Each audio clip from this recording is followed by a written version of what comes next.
ADR. This is King Black coming to you again for another one. Rocking these Maxes with the Puerto Rican flag on the back. Look at that. Don't know if y'all can see that in the background.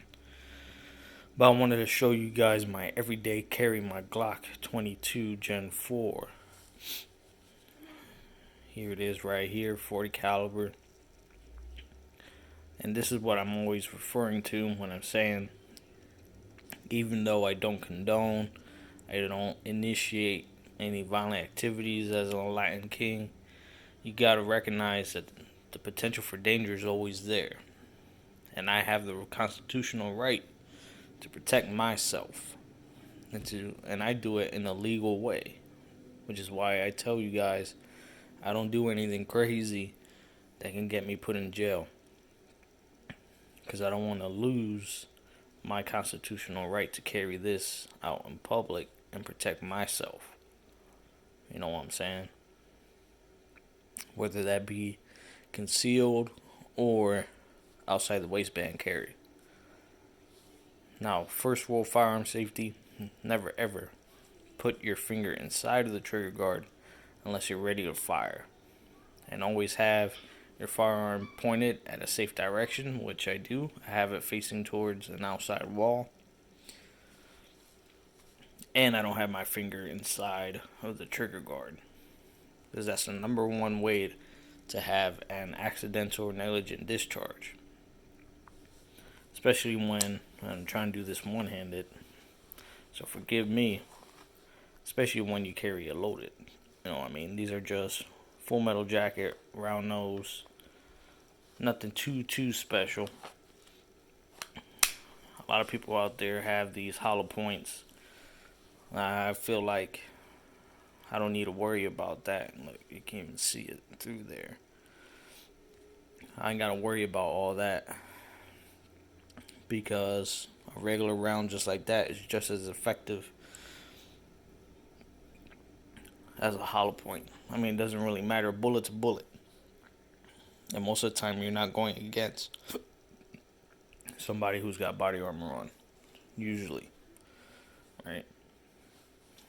But me, I love this gun, man. Why did I choose a 40 instead of a 9? I have 9s, which I'll show in a different video.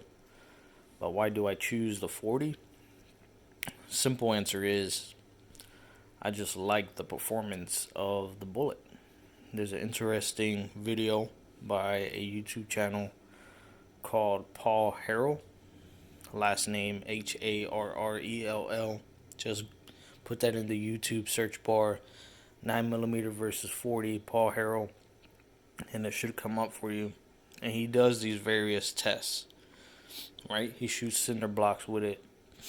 He shoots a meat target with it. And shows the damage that each round does, right? And he compares regular round nose bullets, like full metal jackets, and he also does hollow points, right? And in that video, it took about half as many bullets to chop down a cinder block, alright?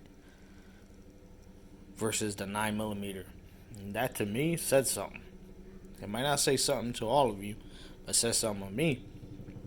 You know, a lot of people can argue back and forth whether the 9mm are a lot more effective now because technology has advanced, and that's true. The gap has shortened, but there's no arguing that the 40 is bigger than that 9mm and technically has more foot-pounds of energy when it leaves the muzzle.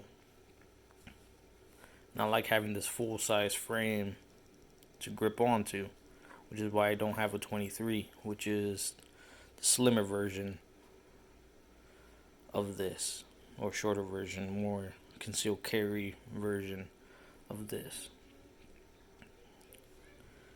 And you know, I bought this with these Glock night sights, which work out well, especially of course at night. They glow. And especially since a lot of my time is spent outside at night, it's a big plus for me, which is why it's also one of my carries. Versus my other Glocks just have the regular polymer sights, which I'm not really that into, you know. So this is usually what I'll have on me when I'm outside, or even when I'm inside my house, bro. So if you've seen all these videos of home invasions and stuff like that, you gotta always stay ready, man, because you're not out there trying to be paranoid that there's danger all over the place. But the fact of the matter is, you know, events can pop off anytime, you know, and you got to be ready because if people are coming in there 3 or 4 deep, you don't want to be caught far away from your method of protecting yourself, you know. I don't know yet if I'm going to get the Gen 5s, you know, that has the front serrations on here. Whenever I make a video about my Glock 45, I'll probably show that off a little bit more. But I have no interest in doing the normal Glock stuff that people do, which is like do a stipple job on it, or put a Mariglow sights on them, or change out the barrel. I feel like Glock has a reputation for reliability as is, so why would I want to mess around with that? You know, if my life is gonna depend on this, I'd rather leave it as is than do a trigger job or mess around with anything funky in here. That when my life depends on it, when I pull the trigger, I want it to go bang. I don't want it to go click, and then I'm screwed, you know. But Glock, man, Glock definitely has my business. Haven't really seen too many other guns that I would want to get. Because the funny thing about all these gun review channels and everything like that is everybody likes to talk shit about Glock in a way. You know, saying that it's not the most comfortable, trigger isn't the best. But the one thing all of these reviews have in common, though, they always say, you know, it's reliable and it's so easy to shoot. You know what I mean? Like, it's so easy to stay on target with a Glock. Even though they might not like everything else, the ergonomics and everything, they say it's easy to hit your target with one. So that in itself, it's like, I don't feel like I need a CZ. You know what I'm saying? I don't feel like at this moment I need to branch out and get some $3,000 pistol. When this does everything that I needed to, and I can dress it up nice, which I'll probably show when I show my Glock 17 Puerto Rican flag, Cerakoted one. You know, you gotta have one for every occasion. One for dressing out, one for stepping out, one for being at home.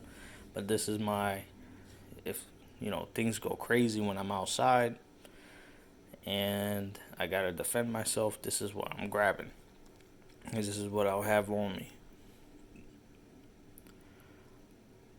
And this is why I tell everybody, especially whether you're a Latin King or not, Blood, Crip, GD, whatever, you know, there's a way to live right within your organization. There's a way to live the values of your organization without being a felon, without being a criminal, without living that typical, stereotypical lifestyle that everybody expects you to be doing, buying keys and buying ounces and all that stuff and selling. I don't do none of that, bro.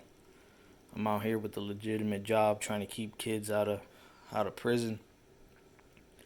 Even keep the older folk out of prison, man, because people make mistakes, and just because you came out at 37 or 40 or 50 don't mean your life is over, man. You have an opportunity to improve and move past it, move beyond it, grow, and get your life to a point where you ain't got to worry about that no more. But because of the fact that I'm still a Latin King and I belong to my organization, like I said before, although where I'm at, we're not messing with the stereotypical stuff. Like I said, other organizations don't care. Other people don't care. They have their own judgments. They have their own biases. And they're going to do what they're going to do. So, I always try to show mutual respect. But at the same time, I'm not going to be caught unaware. You know, I have pride in being a Latin King. I have no regrets about being one. I'll be one till I die. I might be 70 years old, man. But there's a difference between being a member of an organization and being a gang banger.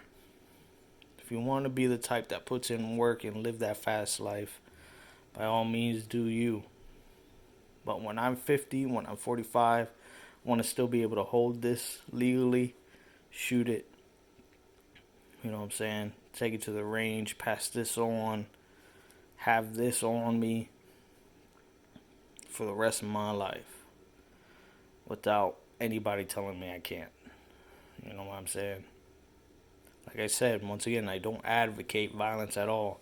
This for me is strictly self-defense. Never ever bring this into a situation, because once you do pull this out, you gotta use it because you just magnified everything. So this is a reactionary tool for me.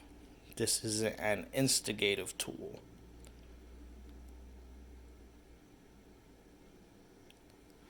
And I don't know, man. I just love the stopping power of a 40. I mean, what do you think? Would you have chosen a 9? I mean, with ammo prices the way they are, I mean, you can't even get 40 or 9 anyway right now. 45, it doesn't matter what your caliber is unless it's a 22. Or some oddball caliber like a 17 HMR, you know. But this right here hasn't let me down yet. And although I have a Glock 45 and a G17, I still only want to carry this when I'm out.